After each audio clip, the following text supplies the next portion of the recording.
បាទសូមជម្រាបសួរបងប្អូនបាទឥឡូវនេះដល់ម៉ោងហាត់ប្រាណទៀតហើយពេលនេះគឺខ្ញុំចាប់ផ្ដើមកម្ដៅនៅ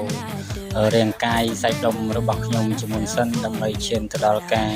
ហាត់ប្រាណអវងយកកម្លាំងដៃនិងសាច់ដើមទ្រូងជាបន្តទៀតចឹងដើម្បីយើងធ្វើការហាត់ប្រាណជាដំបូងគឺយើងទៅកម្ដៅសាច់ដុំនៃរាងកាយយើងជាមុនសិនបាទ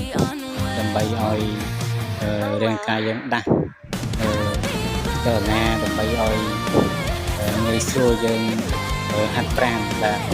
នេះគឺជាទម្លាប់របស់ខ្ញុំដដែលហើយការហាត់ប្រាណនេះគឺវា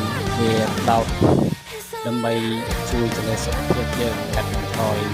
ជំងឺទឹកនោមផ្អែមកាត់បន្ថយការឡើងជាតិស្ករមួយចំនួនផងដែរបាទនេះជាការខិតខំប្រឹងប្រែងរបស់ខ្ញុំអស់រយៈពេល